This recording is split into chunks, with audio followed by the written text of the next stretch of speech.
ನಮಸ್ಕಾರ ವೀಕ್ಷಕರೇ, ಶ್ರೀಗರಿ ವಾರ್ತೆಗರಿಗೆ ಸ್ವಾಗತ. ಜುಲೈ 21, 2026ರಂದು ಮೈಸೂರಿನ ಜಿಲ್ಲಾ ಪಂಚಾಯತಿಯ ಡಿ ದೇವರಾಜ ಅರಸು ಸಭಾಂಗಣದಲ್ಲಿ ಅರುಣ್ ಕುಮಾರ್ ಅಧ್ಯಕ್ಷತೆಯಲ್ಲಿ ಗ್ಯಾರಂಟಿ ಯೋಜನೆಗಳ ಪ್ರಗತಿ ಪರಿಶೀಲನಾ ಸಭೆ ನಡೆಯಿತು. ಎಸ್ ಯುಕೇಶ್ ಕುಮಾರ್, ಯೋಜನಾಧಿಕಾರಿ ಪ್ರಭುಸ್ವಾಮಿ, ಶಿವಕುಮಾರ್, ಹುಣಸೂರು ಬಸವಣ್ಣ, ಬಿಎನ್ ಕರಿಗೌಡ ಹಾಗೂ ಮತ್ತಿತರರು ಉಪಸ್ಥಿತರಿದ್ದರು. ಅವ್ರನ್ನ ಇವತ್ತು ನಾವೆಲ್ಲ ಕಮಿಟಿ ಸಮಿತಿಯಿಂದ ಅವ್ರನ್ನ ಒಂದು ಸಣ್ಣ ಫೆಲಿಸಿಟೇಷನ್ ಇವತ್ತು ಇಟ್ಕೊಂಡಿದ್ದೀವಿ. ನಮ್ಮ ಅರುಣ್ ಕುಮಾರ್ ಅವರು, ಜಿಲ್ಲಾಧ್ಯಕ್ಷರು ಹಾಗೂ CO ಯುಕೇಶ್ ಕುಮಾರ್ ಅವರು ಈ ಒಂದು ಕಾರ್ಯಕ್ರಮನ ನಡೆಸ್ಕೊಡ್ಬೇಕಾದವ್ರನ್ನ ರಾಜ್ಯಸಭಾ ವಿರೋಧ ಪಕ್ಷದ ನಾಯಕರು, ರಾಜ್ಯಸಭಾ ಸದಸ್ಯರಾದಂಥ ನಮ್ಮೆಲ್ಲ ಹಿರಿಯರಾದಂಥ ಹಾಗೂ AICC ಅಧ್ಯಕ್ಷರಾದಂಥ ಸನ್ಮಾನ್ಯ ಡಾಕ್ಟರ್ ಮಲ್ಲಿಕಾರ್ಜುನ ಖರ್ಗೆ ಅವರ ಹುಟ್ಟು ಜನ್ಮದಿನದ ದಿನ ಇವತ್ತು. ಅವರಿಗೆ ನಾವು ಇನ್ನೂ 100 ವರ್ಷಗಳು ಇರಲಿ ಅಂತೇಳಿ ನಾನು ಆಶಿಸುತ್ತಾ ತಮ್ಮೆಲ್ಲರ ಪರವಾಗಿ ನಾನು ಅವರಿಗೆ ಶುಭವನ್ನು ಕೋರ್ತೇನೆ. ಗ್ಯಾರಂಟಿ ಯೋಜನೆಗಳ ಉಪಾಧ್ಯಕ್ಷರು, ನಮ್ಮೆಲ್ಲರ ಸಹೋದರ, ಬಹಳ ಪ್ರೀತಿ ಅಚ್ಚುಮೆಚ್ಚಿನ ಸಹೋದರ ಸನ್ಮಾನ್ಯ ಹುಣಸೂರು ಬಸವಣ್ಣವರು ಇವತ್ತು ಅವರ ಹುಟ್ಟಿದ ದಿನ.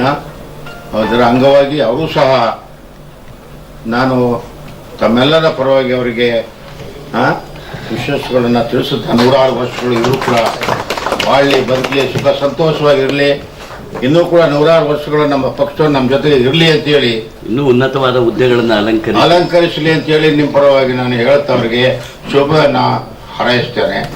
ಬಳ್ಳಾರಿ ಜಿಲ್ಲೆಯಲ್ಲಿ ತನ್ನದೇ ಆದಂಥ ಇತಿಹಾಸವನ್ನು ಹೊಂದಿ ಹೂವಿನಹಡಗಲಿ ಕ್ಷೇತ್ರದಲ್ಲಿ ಸುಮಾರು 3 ಬಾರಿ ಶಾಸಕರಾಗಿ, ಮಂತ್ರಿಯಾಗಿ ಕೆಲಸವನ್ನು ಭಾರಿ ಸುದೀರ್ಘವಾಗಿ ರಾಜ್ಯದಲ್ಲಿ ಸೂಕ್ಷ್ಮ ಸಮಾಜದಲ್ಲಿ ಕಾರ್ಯವನ್ನು ನಿರ್ವಹಿಸಿದಂಥ ನಮ್ಮೆಲ್ಲರ ಹೆಮ್ಮೆಯ ಮಾಜಿ ಸಚಿವರಾದಂಥ PT ಪರಮೇಶ್ವರ್ ನಾಯ್ಕರವರು ರಾಜ್ಯ ಗ್ಯಾರಂಟಿ ಯೋಜನೆಗಳ ಪ್ರಾಧಿಕಾರದ ಉಪಾಧ್ಯಕ್ಷರಾಗಿ ಆಯ್ಕೆಯಾಗಿರುವುದು ಸಂತೋಷದ ವಿಷಯ ಅಂತೇಳಿ ನಾನು ಸಭೆಗೆ ತಿಳಿಸಲು ಬಯಸ್ತೇನೆ. ಅದರಲ್ಲಿ ಹೆಚ್ಚುವರಿ ಮಾಹಿತಿ ಏನೇನು ತಗೊಳ್ತೀವಿ ಅಂತಂದ್ರೆ, ಒಂದು ಆಧಾರ್ ಕಾರ್ಡ್ ಈಗ ಏನು ಕೊಟ್ಟಿದ್ರೆ ಅದು ವೆರಿಫಿಕೇಶನ್ ಮಾಡ್ಕೊಳ್ತೀವಿ ಸರ್, ಅದೇ ಇದೆಯಾ ಅಥವಾ ನೋಡ್ತೀವಿ. ಆಮೇಲೆ ಒಂದು ಫೋಟೋ ತಗೊಳ್ತೀವಿ ಸರ್. ಆಮೇಲೆ ವೋಟರ್ ID ಮ್ಯಾಂಡೇಟರಿ ಮಾಡಿದ್ದಾರೆ ಸರ್. ವೋಟರ್ ID ಆಧಾರ್ ಜೊತೆಗೆ ಹೌದು ಸರ್, ವೋಟರ್ ID ಮ್ಯಾಂಡೇಟರಿ ಮಾಡಿದ್ದಾರೆ ಸರ್. ಆ ವೋಟರ್ ಐಡಿನ ನಾವು ಫೋಟೋ ತಗೊಂಡು ಕ್ಯಾಪ್ಷನ್ ಮಾಡ್ಕೊಡ್ತಾರೆ, ಅದರಲ್ಲಿ ಅದು ಫ್ರಂಟ್ ಟು ಬ್ಯಾಕ್ ಎರಡೂ ಫೋಟೋ ತಗೊಳ್ತಾರೆ ಸರ್. ಮಿಕ್ಕಿದೆಲ್ಲ ಆಪ್ಷನ್ ಇದೆ ಸರ್. ಪ್ಯಾನ್ ಕಾರ್ಡ್ ಆಪ್ಷನ್ ಇದೆ sir. Ration card APL BPL ಅಂತ ಡಿಕ್ಲೇರ್ ಮಾಡ್ಕೋಬಹುದು sir, it is also option. ಜಾತಿ ಪ್ರಮಾಣ ಪತ್ರನೂ ಕೂಡ ಯಾವ ಕೆಟಗರಿ ಅಂತ ಕೇಳುತ್ತೆ, it is also option sir. ಬಾಡಿಗೆ ಕರಾರು ಪತ್ರನೂ ಆಪ್ಷನ್ ಮಾಡಿದ್ದಾರೆ ಸರ್. ಓನ್ಲಿ ವೋಟರ್ ID ಒಂದು ಮ್ಯಾಂಡೇಟರಿ ಮಾಡಿದ್ದಾರೆ. Aadhaar and voter ID Aadhaar already link ಆಗಿದೆ, ಲಿಂಕ್ ಆಗಿರೋದನ್ನ ಇನ್ನೊಂದ್ಸಲ ರೀಕನ್ಫರ್ಮ್ ಮಾಡ್ಕೊಡ್ತಾರೆ sir. Voter ID compulsory sir. Voter ID ಕೊಡ್ಲಿಲ್ಲ ಅಂತಂದ್ರೆ ನೋಂದಣಿ ಬೇರೆ ಹೆಸರಲ್ಲಿ ಇರ್ತದಲ್ಲ, ಈಗ ಚೇಂಜ್ ಮಾಡ್ಕೊಂಡಿಲ್ಲ, ನಾವೆಲ್ಲ ತಗೊಳ್ತಾ ಇದೆ. ಅದು ಓನರ್ ಅಂತಾನೆ ಹಾಕೊಂಡು ತಗೊಳ್ತಾ ಇದೆ ಸರ್. ಅದು ಆತರ ಏನ್ ರಿಜೆಕ್ಷನ್ ಇಲ್ಲ. ಮೊದಲು ಮಾಡಿದಾಗ್ಲೂ ಕೂಡ ಓನರ್ ಅಥವಾ ಫ್ಯಾಮಿಲಿ ಮೆಂಬರ್ ಅಂತ ರಿಜಿಸ್ಟ್ರೇಷನ್ ಆಗ್ತಿತ್ತು.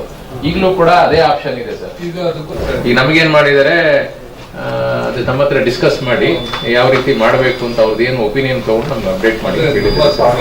ನೀವು ಹೇಳ್ತೀರಿ ವೋಟರ್ಸ್ ID ಒಂದಿದ್ರು ಸಾಕು, ಆಧಾರ್ ಕಾರ್ಡ್ ಇದ್ರು ಸಾಕು, ಒಂದು ಫೋಟೋಗ್ರಾಫ್ ಸಾಕು ಅಂತ ಹೇಳ್ತೀರಿ, ಜಾತಿ ಪ್ರಮಾಣ ಪತ್ರ ಬೇಕಾಗಿಲ್ಲ ಸರ್. ಅದು ಸರ್ಕಾರ ಮೊದಲು ಮಾಡ್ತು ಸರ್. ನಾವು ಹೇಳಿದಾಗೆ ಸ್ವಲ್ಪ ಪ್ರೊಟೆಸ್ಟ್ ಅದು ಆದ್ಮೇಲೆ ಅದನ್ನ ಬಿಟ್ಟಿದ್ದಾರೆ. ಯಾಕೆ ಬೇಕು ಅಂದ್ರೆ ಸರ್, ಈಗ ನಮಗೆ SCP DSP ದುಡ್ಡುಗಳು ಬೇರೆ ಬೇರೆ ಇಲಾಖೆಗಳಿಂದ ಬರ್ತಾ ಇದೆ ಸರ್. ಅದನ್ನ ನೀವು ಕ್ವಾಂಟಿಫೈ ಮಾಡೋದಕ್ಕೆ ಅದು ಬೇಕಾಗಿತ್ತು ಸರ್. ಬಟ್ ಜನ ಪ್ರೊಟೆಸ್ಟ್ ಮಾಡಿದ್ರೆ ಬಿಟ್ಬಿಟ್ಟಿದ್ದಾರೆ. ಈಗ ಟೋಟಲ್ ಈಗ ತಮಗೆ ಗೊತ್ತು ಸರ್, ಎಲ್ಲ ಈಗ ಸಮಾಜ ಕಲ್ಯಾಣ ಇಲಾಖೆಯಿಂದ ಇಷ್ಟು ಕೋಟಿ ದುಡ್ಡು ಕೊಟ್ಟರು, ಬೇರೆ ಇಲಾಖೆಯಿಂದ ಇಷ್ಟು ಕೊಟ್ಟರು, ಅದು ಬೇರೆ ಜನಾಂಗಕ್ಕೆ ಉಪಯೋಗ ಆಗ್ತದೆ ಅಂತ ಸಾಕಷ್ಟು. SCP STP ನಿಮಗೆ ಎಷ್ಟು ಬಂದಿದೆ? ನಮಗೆ ಸರ್ಕಾರದ ಮಟ್ಟದಲ್ಲಿ ಕೊಡ್ತಾರೆ ಸರ್, ಒಂದು 2,000 ಕೋಟಿ 3,000 ಕೋಟಿ ಆ ತರ ಕೊಡ್ತಾರೆ. ಅದು ಎಫೆಕ್ಟಿವ್ ಆಗಿ ಆ ಕ್ವಾಂಟಮ್ ಯೂಸ್ ಆಗ್ತದ ಅಂತ ಸಮೀಕ್ಷೆಗೋಸ್ಕರ ಕೇಳಿದ್ರು ಸರ್ ಸ್ಟಾರ್ಟಿಂಗ್. ಈಗ ನಾವೇನ್ ಮಾಡ್ತೀವಿ, ನಮ್ಮ ಹತ್ರ ಇರೋ ಮಾಹಿತಿ ಪ್ರಕಾರ ಇಷ್ಟು ಜನ ಇರ್ಬೋದು ಅಂತ ಅಂದಾಜು ಕೊಡ್ತಾ ಇದೀವಿ. ಹಿಂಗೂ ಮನೆಗೆ ಹೋಗ್ತಿದ್ರಲ್ಲ ಡಾಟಾ ತಗೊಳ್ಳಿ ಅಂತ ಅದು ಮಾಡಿದ್ರು ಸರ್. ಬಟ್ ನಾವ್ ಹೇಳಿದಾಗ ಅದು ಸ್ವಲ್ಪ ಅಸಮಾಧಾನ ಬಂದಿರೋದ್ರಿಂದ ಅದನ್ನ ವಿಡ್ರಾ ಮಾಡ್ಬಿಟ್ಟಿದ್ದಾರೆ. ಅದೇ ನಾನು ಹೇಳಿದಾಗೆ ನಿಮ್ಮ ಮೀಟರ್ ರೀಡರು ಮನೆ ಮನೆಗೂ ಕೂಡ ಹೋಗ್ಬೇಕು. ಹೌದು ಸರ್, ಮನೆ any complaint in this record I will raise the complaint. Temporarily suspend ಮಾಡಿದಾರಲ್ಲ ಸರ್ OCC ಸರ್. ಅದರಲ್ಲೂ ಏನ್ ಮಾಡಿದ್ದಾರೆ ಸರ್, 40-60 ಸೈಟ್ಗೆ ಇಷ್ಟೇ ಫ್ಲೋರ್ ಇರಬೇಕು ಅಂತ ಡಿಫೈನ್ ಮಾಡ್ಬಿಟ್ಟಿದ್ದಾರೆ ಸರ್. ಅಂದ್ರೆ ಫ್ಲೋರ್ ಕೌಂಟ್. ಹೌದೌದು, ಫ್ಲೋರ್ ಸರ್. 40-60 ನಲ್ಲಿ ಆದ್ರೆ 3 ಫ್ಲೋರ್, ಗ್ರೌಂಡ್ ಪ್ಲಸ್ 2 ಫ್ಲೋರ್ಸ್ ಕೊಟ್ಟಿದ್ದಾರೆ. Ground plus 3 floors sir. Ground first second ಆ ತರ ಕೊಟ್ಟಿದ್ದಾರೆ ಸರ್. 30-40ನಲ್ಲಿ 3 floor sir, ground first second ಅಷ್ಟೇ ಆ ತರ ಇದೆ. ಅದಕ್ಕಿಂತ ಮೀರಿದ್ರೆ ಓಸಿ ತಗೋಬೇಕಾಗ್ತದೆ ಸರ್, ಸರ್ವಿಸ್ ಕೊಡ್ತಾ ಇಲ್ಲ ಓಸಿ ಇದೆಯಲ್ವ ಈಗ ತುಂಬಾ ಬಹಳ ಸುಲಭ ಮಾಡಿದಾರಲ್ಲ ಓಸಿನ ಈಗ, ಅಂದ್ರೆ occupational certificate it is made. ಈ ನಮ್ಮ ಈಗ ಹೊಸ ಮುಖ್ಯಮಂತ್ರಿಗಳು ಅದನ್ನ ಓಸಿನ ಈಸಿ ಮಾಡಿದ್ದಾರೆ. ಅಲ್ಲಿ ಮಾಡಿದ್ದಾರೆ ಸರ್, ಅವ್ರು ಬಂದ್ಮೇಲೆ ಏನ್ ಮಾಡಿದ್ದಾರೆ, ಮೊದಲು 30-40 ವರ್ಗು ಅಂದ್ರೆ 1200 ಸ್ಕ್ವೇರ್ ಫೀಟ್ ವರ್ಗು ರಿಲೀಫ್ ಮಾಡಿದ್ರು ಗೃಹ ಬಳಕೆಗೆ ಮಾತ್ರ. OCCC ಇಲ್ಲದೆ ಸರ್ವಿಸ್ ಕೊಡಬಹುದು ಅವರಿಗೆ, ಅವ್ರದ್ದು ಪ್ರೂಫ್ ಆಫ್ ಓನರ್ಶಿಪ್ ತಗೊಂಡು ಕೊಡಿ ಅಂತ ಕೊಟ್ಟರು ಸರ್. ಅದು ಮೊದ್ಲು ಏನಾಗಿತ್ತು, OCCC ಕೊಟ್ಟ ಮೇಲೆ ಕೊಡಿ ಅಂತಿತ್ತು, ಆಮೇಲೆ ರಿಲ್ಯಾಕ್ಸ್ ಮಾಡ್ಬಿಟ್ರು. ಫಸ್ಟ್ 30-40 ವರ್ಗು ರಿಲ್ಯಾಕ್ಸ್ ಮಾಡಿದ್ರು. ಆಮೇಲೆ ಎರಡನೇ ಹಂತದಲ್ಲಿ 40-60 ಪ್ಲಸ್ ಅದಕ್ಕೆ 10% ವೇರಿಯೇಷನ್ ಅಲ್ಲಿ ಇರತಕ್ಕಂಥ ಸೈಟ್ಗಳಿಗೆ OCCC ಇಲ್ಲದೆ ಸರ್ವಿಸ್ ಕೊಡಿ ಅಂತ ಕೊಟ್ಟರು. ಓನ್ಲಿ ಗೃಹ ಬಳಕೆ ಮಾತ್ರ ಸರ್. ನೀವು ಅದ್ರಲ್ಲಿ ಒಂದು ಸಣ್ಣದು ಅಂಗಡಿ ಕಟ್ಕೊಂಡ್ರು ಅದು ವಾಣಿಜ್ಯ ಬರೋದಿಲ್ಲ ಸರ್. ಅಂತವು ಸಾಕಷ್ಟು ಪೆಂಡಿಂಗ್ ಇದಾವೆ ಸರ್. ಅಪಾರ್ಟ್ಮೆಂಟ್ಸ್ ಗಳಿಗೆಲ್ಲ ಕೊಟ್ಟಿದ್ದಾರೆ. ಅಪಾರ್ಟ್ಮೆಂಟ್ಸ್ ನಲ್ಲಿ ಸರ್ ಯಾವ್ದು ರೂಲ್ ವೈಲೇಟ್ ಮಾಡೋದೇ ಇಲ್ಲ ಸರ್ ಅವರಿಗೆ. ರೇರಾ ಅಪ್ರೂವಲ್ ತಗೊಂಡು ಮಾಡತಕ್ಕಂತ ಅಪಾರ್ಟ್ಮೆಂಟ್ಸ್ ಗಳೇನಿದೆ 100% ಬೇಸ್ ನಲ್ಲಿ sanction plan license of RERA. ಯಾಕಂದ್ರೆ ಅವರು ಸೇಲ್ ಆಗೋದಿಲ್ವಲ್ಲ ಸರ್, ನೀವು ಅಲ್ಲಿ ಕ್ಲಿಯರೆನ್ಸ್ ಇಲ್ಲ ಅಂದ್ರೆ ಪರ್ಚೇಸ್ ಮಾಡೋದಿಲ್ವಲ್ಲ ಸರ್. ಹಾಗಾಗಿ ಅಪಾರ್ಟ್ಮೆಂಟ್ ಗಳದ್ದು ಕ್ಲಿಯರ್ ಇರುತ್ತೆ ಸರ್, ತೊಂದರೆ ಇಲ್ಲ ಸರ್. ಎಲ್ಲ NOC-ಗಳು ಕೊಟ್ಟೆ ಸರ್ವಿಸ್ ತಗೊಳ್ತಾರೆ ಸರ್. ನೀವು ನೋಡಿರ್ಬೇಕು, ಪೇಪರ್ಲೆಲ್ಲ ಬಂದಿರ್ಬೇಕು, ಕೆಲವೊಂದು ಕಟ್ಟಾಗಿ ಬಿದ್ದಿರೋದು ಅವೆಲ್ಲ ಇದು ಮಾಡ್ಬೇಕಾದ್ರೆ ಏನಂದ್ರೆ ಜೋತ್ ಬಿದ್ದಿರ್ತದೆ ಅಂತ ಇದಕ್ಕೂ ಗಮನಕ್ಕೆ ತಂದ್ರು ಕೂಡ ಮಾಡಲ್ಲ. ಆಮೇಲೆ ಇನ್ನೊಂದು ಏನಂದ್ರೆ ಎಸ್ಪೆಷಲಿ ನಮ್ಮ ಸಾಲಿಗ್ರಾಮ ತಾಲೂಕು ಅರದನಹಳ್ಳಿ ಜೆ ಅವರೇ ಶ್ರೀಧರ್ ಅಂತ ಅನ್ಬಿಟ್ಟು ಆಯಪ್ಪ ಒಂದನ್ನ ರೆಸ್ಪಾನ್ಸೇ ಮಾಡಲ್ಲ, ಫೋನ್ ತೆಗಿಯಲ್ಲ, ಎಷ್ಟು ಹೇಳಿದ್ರು ಇದು ಮಾಡಲ್ಲ. ಅದು ಈಗ ಅಂತಲ್ಲ, ಬಾರಿ MLA ಕೂಡ ಅವ್ರಿಗೆ ಹೇಳಿ ಸಾಕಾಗೋದು ಅದು ಯಾವ ತರ ಆಕ್ಷನ್ ತಗೊಳ್ಳೋದು. ಇವ್ರಿಗೆ ನಮ್ಮ AWE-ಗೆ ಅವ್ರು ಹೇಳ್ತಾರೆ, ಕೇಳಿದ್ದ ಹ್ಞೂ ಅನ್ಕೋತಾರೆ, ಆಕ್ಷನ್ ತಗೊಳ್ಳಲ್ಲ, ಮಾಡೋದು. ನಾವು ಈ ಟೈಮಲ್ಲಿ ಕರೆಂಟ್ ನಮ್ಗೆ ಸಮಸ್ಯೆ, ಅದು ಭಾರಿ ಸಮಸ್ಯೆ ಆಗದೆ ನಮ್ಗೆ. ಅರದನಹಳ್ಳಿ ಅಪ್ಪಂದು ಒಂದು ಸ್ವಲ್ಪ ಕೆಲಸ ಮಾಡೋದಿಲ್ಲ, ಬೇರೆ ಸರ್ ಎಲ್ಲಾ ಕಡೆ ಸರ್ ಒಂದನ್ನು ಫೋನ್ ತೆಗಿಯಲ್ಲ, ನಮಗೆ ಒಂದು ಅಟೆಂಡ್ ಮಾಡಲ್ಲ, ಬರೋದಿಲ್ಲ. ಆಮೇಲೆ ಅವರು ಅಸಹಾಯಕರು, WE-ಗಳಿದ್ರೆ ಅಸಹಾಯಕರು, ಶ್ರೀಧರ್ ಹೇಳ್ತೀವಿ, ಅದು ಅವ್ರ ಅಸಹಾಯಕರು, ಮಧುಸೂದನ್ ಹೇಳ್ತೀವಿ ಅಸಹಾಯಕರು. ಆ ತರ ಬರೀ ಈಗಲಲ್ಲ, MLA ಕೂಡ ನೇರವಾಗಿ ಗ್ರಾಮ ಸಭೆಗಳಲ್ಲಿ ಬೈದಿದ್ದಾರೆ. ಅಷ್ಟೊಂದು ಇದಾಗೈತೆ. ಅವ್ರನ್ನ ನೀವು ಚೇಂಜ್ ಮಾಡ್ಕೊಡ್ಬೇಕು, ಯಾಕೆಂತಂದ್ರೆ ಬೇರೆ ಕಡೆ ಇಲ್ಲ ಹಾಕಿ ನಮ್ಗಂತೂ ಅವರು ಭಾರಿ ಸಮಸ್ಯೆಗಳು ಕ್ರಿಯೇಟ್ ಆಯ್ತಾವ. ಅವರು ಅಲ್ಲಿ ಬಳ್ಳಿ ಹಬ್ಕೊಂಡು ಆ ವೈರ್ ಮೇಲೆ ನೇತಾಡ್ತಾ ಇರ್ತದೆ ಸರ್. ಪಾಪ ಆ ಪೋಲ್ ಅಡಿಲಿ ಯಾರಾದ್ರೂ ಮಕ್ಕಳು ಸೈಕಲ್ ಎಲ್ಲೋ ಅದ್ರಲ್ಲೂ ಇದರಲ್ಲೋ ಹೋದ್ರೆ ಖಂಡಿತ ಬದುಕೋ ಸಾಧ್ಯತೆ ತುಂಬಾ ಕಡಿಮೆ. ಇನ್ಸಿಡೆಂಟ್ಸ್ ತುಂಬಾ ಆಗ್ತಾ ಇದೆ ಈಗ ಆಲ್ರೆಡಿ. ಅದ್ರ ಬಗ್ಗೆ ಎಚ್ಚರಿಕೆ. ಉದಾಹರಣೆಗೆ ಪಿರಿಯಾಪಟ್ಟ ಬಸ್ ಸ್ಟ್ಯಾಂಡ್ ಎದುರಿಗೆ ಸರ್, ಅಲ್ಲಿ ಪೋಸ್ಟ್ ಆಫೀಸ್ ಇದೆ. ಅವರು ಆಫೀಸ್ ಎದುರಿಗೆ ಐರನ್ ಪೋಲ್ ಇದೆ, ಹಿಂದೆ ನೀವು ಟೆಲಿಫೋನ್ ಬಳಸ್ತಾ ಇದ್ದಂತ ಪೋಲು, ಅದಕ್ಕೆ ಸೇರಿದಂಗೆ 11 kV ಇದೆ ಸರ್. ಈ ಐರನ್ ಪೋಲ್ ನಲ್ಲಿ ಬೆಳ್ಕೊಂಡೋಗಿರ್ತಕ್ಕಂಥ ಬಳ್ಳಿ 11 kV ಮೇಲಿದೆ ಸರ್. ನಾನು ಕಾರ್ ನಿಲ್ಲಿಸ್ತೆ, ಅಲ್ಲಿ PNB ಬ್ಯಾಂಕ್ ಎಲೆಕ್ಷನ್ ನಡೀತಿತ್ತು, ಮೇಲ್ ನೋಡ್ಬಿಟ್ಟು ತಕ್ಷಣ ತಗೊಂಡು ಹೊರಗಡೆ ನಿಲ್ಲಿಸ್ತೆ, ಇನ್ನೇನಾರು ಆಗ್ಬಿಟ್ಟಪ್ಪ ಅಂತ. ಪಿರಿಯಾಪಟ್ಟ ಬಸ್ ಸ್ಟ್ಯಾಂಡ್ ಎದುರಿಗೆ ಟೆಲಿಫೋನ್ ಆಫೀಸ್ ಇದೆ ಅಲ್ಲ, ಸಾರಿ ಪೋಸ್ಟ್ ಆಫೀಸು, ಅದ್ರ ಎದುರಿಗೆ ಐರನ್ ಪೋಲ್ ಇದೆ ಅವ್ರದ್ದು. ಹಿಂದೆ ಟೆಲಿಫೋನ್ ಕಂಬಕ್ಕೆ ಐರನ್ ಪೋಲ್ ಬಳಸ್ತಿದ್ರಲ್ಲ ಅದ್ರ ಪಕ್ಕನೇ 11 kV ಇದೆ ನಿಮ್ದು. ಇದ್ರ ಮೇಲೆ ಬೆಳೆದಿರೋ ಬಳ್ಳಿ ಅದ್ರ ಮೇಲ್ ಹೋಗಿ ಅದ್ರ ಮೇಲೆ ಇದೆ ಸರ್, ಬಿಟ್ಟಿದೆ. ಖಂಡಿತ ಅದು ಗ್ರೌಂಡ್. ಇದಂತೂ ಐರನ್ ಪೋಲ್ ಅಂತೂ ತುಂಬಾ ಗ್ರೌಂಡಿಂಗ್ ಚಾನ್ಸಸ್ ಜಾಸ್ತಿ, ಪಕ್ಕದಲ್ಲಿ ಇರೋದಕ್ಕೂ ಕಷ್ಟನೇ ಸರ್. ಈ ತರ ನಿಮ್ಮ ಲೈನ್ ಮ್ಯಾನ್ಗಳು ಅಟ್ಲೀಸ್ಟ್ ಅದ್ರ ಬಗ್ಗೆ ಸ್ವಲ್ಪ ಗಮನ ಹರಿಸೋ ಪ್ರಯತ್ನ ಮಾಡ್ಬೇಕಾಗುತ್ತೆ ಸರ್. ಸಕಟ್ ಸಮಸ್ಯೆ ಆಗ್ತದೆ ಅಂತ ಮನೆ ಮುಖ್ಯಮಂತ್ರಿಗಳು ಕೂಡ ತಾವು ಅಧಿಕಾರ ಪದಗ್ರಹಣದ 5 ನಿಮಿಷದಲ್ಲಿ ಅವರು ಕೂಡ ಗೃಹ ಜ್ಯೋತಿದ್ದು ಮತ್ತೆ ರೈತರ ಬಗ್ಗೆ ಭಾರಿ ಸುದೀರ್ಘವಾಗಿ ಮಾತಾಡೋದು.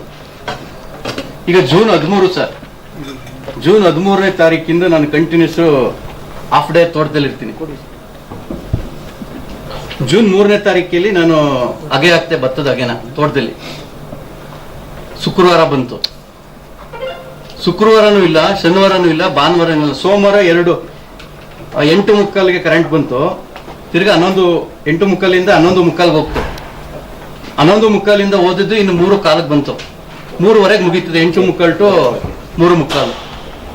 4 ದಿನ ಆದ್ಮೇಲೆ ನಾನು ಭತ್ತದ ಅಗೆಗೆ ನೀರಾಯಿಸಕ್ಕಾದ್ರೆ 5 ದಿನ ಆದ್ಮೇಲೆ ನಿಮ್ಮ ಲೈನ್ ಮೆನ್ಗಳು ಏನ್ ಮಾಡ್ತಾ ಇದಾರೆ, ಜೈಗಳು ಏನ್ ಮಾಡ್ತಾ ಇದಾರೆ, ಆ ಭಾಗದ AWE-ಗಳು ಏನ್ ಮಾಡ್ತಾ ಇದಾರೆ.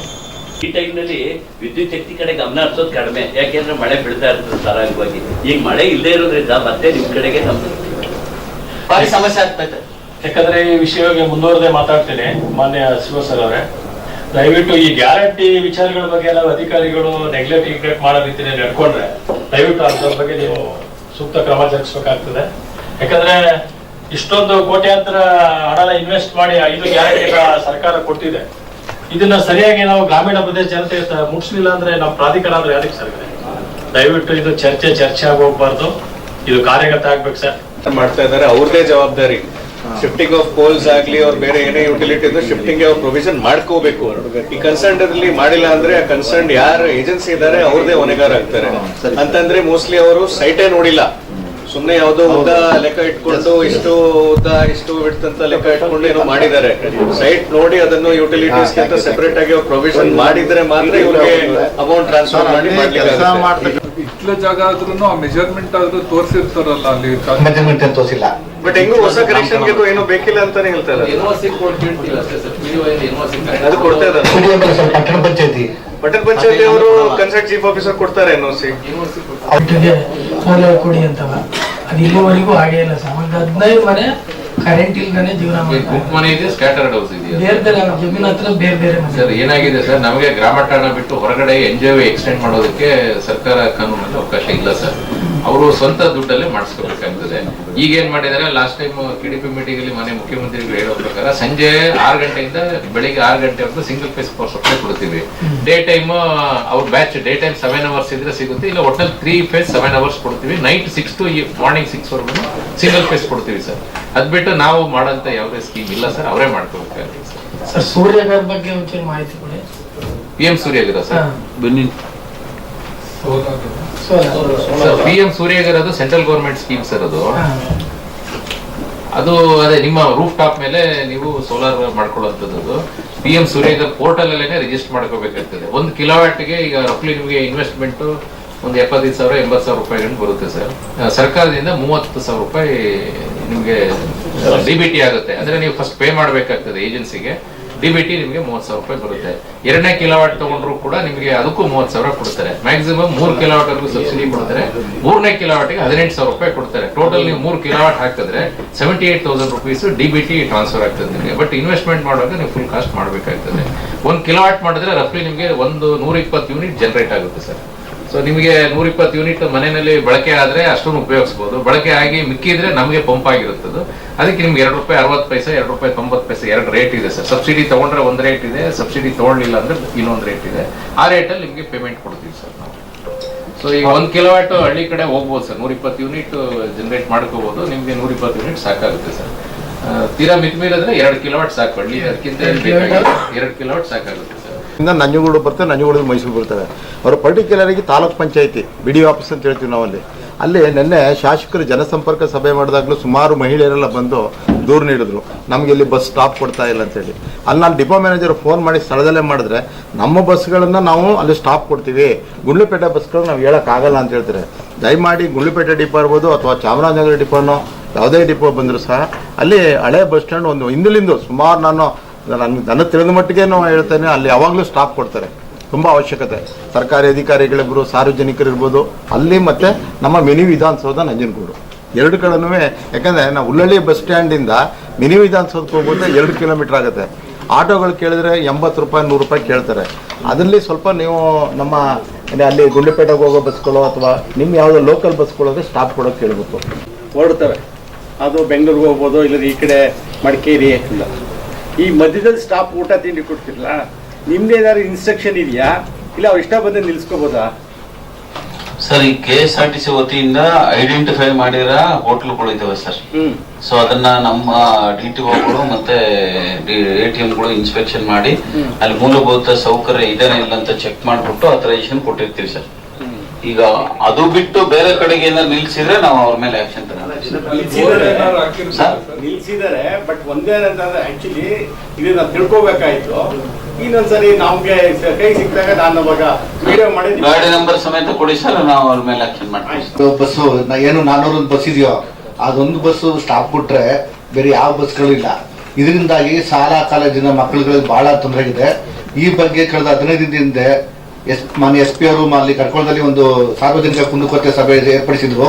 ಅದರಲ್ಲಿ ಆ ಜನಗಳೆಲ್ಲ ಒತ್ತಾಯ ಏನು ಅಂತಂದ್ರೆ, ಇಲ್ಲಿ ಬಸ್ ಯಾವುದೇ ಬಸ್ಗಳು ನಿಲ್ಲಿಸೋದಿಲ್ಲ, ನಮ್ಮ ಮಕ್ಕಳಿಗೆ ಶಾಲಾ ಕಳಿಸಕ್ಕೆ ತೊಂದರೆ ಆಗ್ತದೆ, ಕಾಲೇಜಿಗೆ ಕಳಿಸಕ್ಕೆ ತೊಂದರೆ ಆಗ್ತದೆ ಅಂತೇಳಿ ಫುಲ್ಲು 15 ದಿವಸದಿಂದ SP ಸಾಹೇಬ್ರವರ ಜನಸಂಪರ್ಕ ಸಭೆಯಲ್ಲಿ ಆ ಜನಗಳ ಒತ್ತಾಯ ಕೂಡ ಆಗಿತ್ತು.